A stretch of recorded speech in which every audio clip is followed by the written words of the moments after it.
Hello everyone, welcome back in my channel. So आज मैं आपको पढ़ाने वाली हूँ क्लास 10th इंग्लिश का first lesson a letter to God written by J.L. Fountas।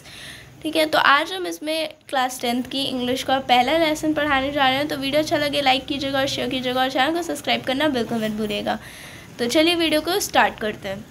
About the author, मतलब इसके जो लेखक हैं J.L. Fountas, उनके बारे में सबसे पहले हम पढ़ेंगे। The author of the story a letter to God is written by J.L. Fountas।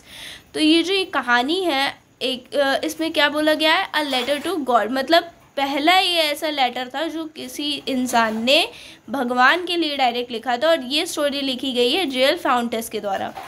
He was one of the greatest writer of that time, और वह अपने समय के बहुत ही जाने माने और प्रचुर और महान लेखक थे। He was a Mexican poet, वो मैक्सिकन में मतलब मैक्सिको में रहते थे। नॉवलिस्ट एंड ऑल्सो जर्नलिस्ट, वो एक पत्रकार होने के साथ साथ नॉवलिस्ट भी थे और एक लेखक भी थे। The story revolves around the idea of having unquestionable faith in God. और ये जो ये कहानी है, ये क्या बताती है, ये भगवान में इतना ज़्यादा फेथ है उस बंदे को जिसने उस लेटर को लिखा है, तो उसके बारे में बताती है कि भगवान के प्रति उसका कितना ज़्यादा दृढ़ संकल्प है, कि उसका भगवान पे बहुत ज़्यादा फेथ है, बहुत ज़्यादा श्रद्धा है। अबाउट द लेसन, तो अब हम पढ़ते हैं इस लेसन में क्या समझाया गया है, वो थोड़ा शॉर्ट में पढ़ते हैं। The story a letter to God by J.L. Fountas depicts unwavering faith of a farmer in God. तो ये जो ये कहानी है letter to God written by J.L. Fountas, ये किस पे है, ये एक ऐसा विश्वास है, एक ऐसी श्रद्धा है एक किसान की जो कि भगवान में बहुत ज़्यादा दृढ़ है, बहुत ज़्यादा दृढ़ है। It begins with a farmer named Lencho expecting for a rain shower to nourish his field of corn.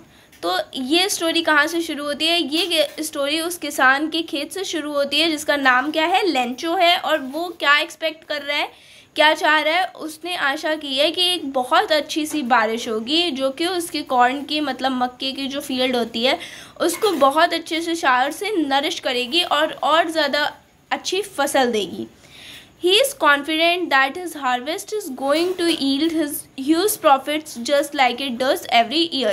और वो बहुत ज़्यादा आत्मविश्वास से भरा हुआ है। क्यों? क्योंकि उसको पता है कि जैसे हर साल की तरह गुड हार्वेस्ट होती है और उसे बहुत ज़्यादा प्रॉफिट होता है, वैसे इस साल भी उसके साथ होने वाला है। सो अब चलिए हम स्टोरी को शुरू करते हैं। The house, the only one in the entire valley, set on the crest of a low hill. तो ये हाउस कहाँ है, ये जो मकान है वो एक एंटायर वैली में अकेला मकान है, मतलब पूरी पहाड़ी पे सिर्फ एक एकलौता मकान है जो कि बना हुआ है। Set on the crest of a low hill, और जो घाटी है वो थोड़ी छोटी घाटी है, ज़्यादा बड़ी घाटी नहीं है। From this height, one could see the river and the field of ripe corn dotted with the flowers that always promised a good harvest। तो क्या कह रहे हैं कि ये जो ऊंचाई थी, ये जो हाइट थी, यहाँ से कोई भी उस नदी को देख सकता था। उस राइप कॉर्न की जो सुंदर से फ्लावर्स और येलो फ्लावर्स लगे हुए थे उस कॉर्न की फील्ड पे, उसको भी वहाँ से देखा जा सकता था, जो कि क्या बता रहे थे, जो कि बता रहे थे कि वो बहुत अच्छी फसल इस बार होने वाली है, उसका वो वादा कर रहे थे। The only thing the earth needed was a downpour or at least a shower। तो अब इसमें क्या चाहिए, बस धरती के लिए क्या चाहिए थी, एक अच्छी सी बौछार चाहिए थी, एक अच्छी सी वर्षा चाहिए थी। Throughout the morning, Lencho, who knew his field intimately, had done nothing else but see the sky towards the northeast। तो पूरी सुबह से लेंचो जो कि फार्मर था, जिसका वो खेत था, तो वो क्या कर रहा था, पूरी सुबह से बस वो कहाँ देख रहा था, आसमान में देख रहा था। और कहाँ, कौन सी दिशा में देख रहा था, नॉर्थ ईस्ट दिशा में देखने की कोशिश कर रहा था वो। और ये पता कर रहा था कि उसकी फील्ड उसको हमेशा से अच्छा फसल मिलती थी, तो वो यही सोच रहा था कि इस बार भी उसकी फसल बहुत ज़्यादा अच्छी होने वाली है। Now we are really going to get some water women. तो वो अपनी वाइफ जो है उससे बोलता है कि मुझे लगता है कि अब हमें थोड़ा सा बौछार यानी थोड़ा सा पानी, रेन ज़रूर होगी। The women who was preparing supper replied yes God willing. तो जो खाना बना रही थी वो उनकी वाइफ, वो कहती है कि हाँ, अगर भगवान ने चाहा तो ऐसा ही होगा। The older boys were working in the field while the smaller ones were playing near the house until the woman called them all came for dinner। तो क्या था, उनके जो बड़े बच्चे थे वो खेतों में काम कर रहे थे और जो छोटे बच्चे थे वो घर के आसपास खेल रहे थे, जब तक कि वो जो औरत थी उन्होंने उनको बुलाया नहीं, केम फॉर डिनर, मतलब खाना खाने के लिए वो आ जाए। It was during the meal that, just as Lencho has predicted, big drops of rain began to fall. और जैसे ही उन लोगों ने खाना खाना शुरू किया तो लेंचो ने जैसी भविष्यवाणी की थी, प्रिडिक्ट किया था, वैसी ही बड़ी बड़ी रेन्स, बड़ी बड़ी वर्षा की जो बूंदें थी वो गिरना शुरू हो गई थी।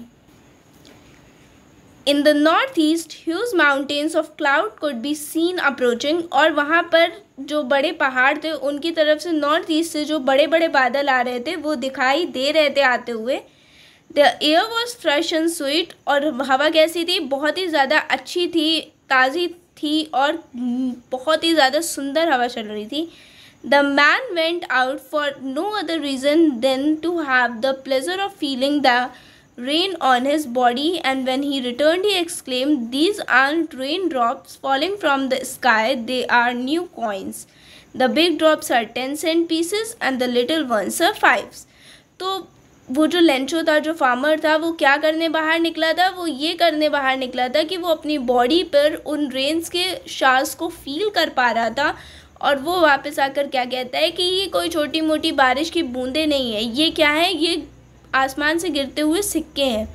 क्यों? क्योंकि उसकी फसल अच्छी होगी और वो उसको बाहर बेच पाएगा तो उसे उतना ज़्यादा प्रॉफिट होगा। तो वो यही बोलता है कि ये कोई बारिश की बूंदें नहीं है, ये एक सिक्के हैं। और बड़े वाले जो सिक्के हैं वो 10 सेंट पीसेस के हैं और जो छोटे वाले सिक्के हैं, छोटी बूंदें हैं, वो 5 सेंट पीसेस हैं। क्योंकि ये मैक्सिको के राइटर हैं तो इन्होंने उसी हिसाब से लिखा है, वहाँ पे यही उनकी करेंसी है। ठीक है।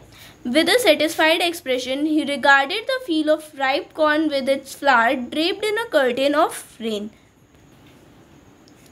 तो क्या हुआ, बहुत ही ज़्यादा सेटिस्फाइड, संतुष्टि भरे हुए एक्सप्रेशन से उसने राइप कॉर्न के फील्ड की तरफ और उनके छोटे छोटे फ्लावर की तरफ देखा, जो कि क्या थी, बारिश के कर्टेन मतलब पर्दे, बारिश के पर्दे से घिरी हुई थी। But suddenly a strong wind began to blow, and along with the rain, very large hailstones began to fall. पर अचानक से क्या हुआ, अचानक से ये हुआ कि बहुत तेज तेज हवाएं चलने लगी और उन हवाओं के साथ साथ, बारिश के साथ साथ, हेलस्टोन मतलब ओले गिरना शुरू हो गए। These truly did resemble new silver coins. और क्या हुआ कि ये वास्तव में कैसे लग रहे थे, चांदी के सिक्के से जैसे लग रहे थे। The boys exposing themselves to the rain ran out to collect the frozen peel. ठीक है। तो जो ये छोटे छोटे से बच्चे थे, इन्होंने क्या किया, वो अपने घर से बाहर आए और उस बारिश में वो गए और उन छोटे छोटे जो मोती थे उनको इकट्ठा करने लगे। It's really getting bad now, exclaimed the man. और लेंचो जो कि फार्मर था वो कहता है कि अब तो ये वास्तव में बुरा होने लगा है। I hope it passes quickly. मैं यही आशा करता हूँ कि जल्दी से बीत जाए। It did not pass quickly. ये जल्दी से नहीं बीता। For an hour the hail rained on the house, the garden, the hillside, the cornfield, on the whole valley. The field was white as if covered with salt. तो क्या हुआ कि 1 घंटे तक ये ओलावृष्टि होती रही और ओलों ने क्या किया, पूरे घर पे आए, पूरे गार्डन में फैल गए, पूरी हिल साइड पे फैल गए, पूरी कॉर्न फील्ड पे फैले और उसके साथ साथ पूरी वैली पे, पूरी पहाड़ी पे भी बहुत ज़्यादा थे।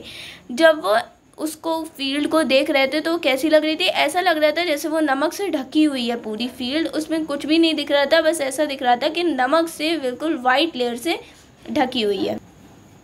Not a leaf remained on the trees. पेड़ों पर एक भी पत्ती नहीं बची थी। The corn was totally destroyed. और क्या हुआ कि वो जो मक्के के जो खेतों में लगाए थे उन्होंने, वो भी सब बर्बाद हो चुके थे। The flowers were gone from the plants. और पौधों के ऊपर से वो फूल हट चुके थे। Lencho's soul was filled with sadness. और जो लेंचो की जो आत्मा थी वो बहुत ही ज़्यादा दुख से भर चुकी थी। When the storm had passed, जब वो जो ओलावृष्टि थी, तूफान था, वो जब गुजर गया, he stood in the middle of the field and said to his sons. तो क्या हुआ कि वो वहाँ अपने खेतों के बीचों बीच जाकर खड़ा हो गया और उसने अपने बेटों से कहा, A plague of locusts would have left more than this. The hail has left nothing. This year we will have no corn. तो वो अपने बच्चों से क्या कहता है, वो कहता है कि जो प्लैग ऑफ लोकेस्ट होते, लोकेस्ट मतलब टिड्डी, वो भी इतनी दुर्दशा ना करते, वो भी कुछ ना कुछ हमारे लिए छोड़ देते। लेकिन ये जो ओलावृष्टि थी, ये तूफान था, इसने तो हमारे लिए कुछ भी नहीं छोड़ा और इस साल हमें कोई भी मक्का मतलब कोई भी कॉर्न नहीं मिलने वाला है। That night was a sorrowful one, और वो उनके लिए सबसे बड़ी दुखद रात थी। All our work for nothing, उन्होंने जो पूरे साल उसको उगाने में मेहनत की थी, वो उसका कुछ भी असर उनको नहीं दिखा। There's no one who can help us, तो वो कहते हैं कि हमारी मदद करने के लिए यहाँ कोई भी नहीं है। We will all go hungry this year, और इस साल हम पूरे टाइम भूखे ही जाने वाले हैं क्योंकि हमारी पूरी फसल बर्बाद हो चुकी है। सो गाइज, इसका जो आगे की एक्सप्लेनेशन है इसका दूसरे पार्ट में मैं लेके आऊँगी, तो मेक श्योर कि आपने चैनल सब्सक्राइब कर लिया, और मिलते हैं नेक्स्ट वीडियो में। Thanks for watching.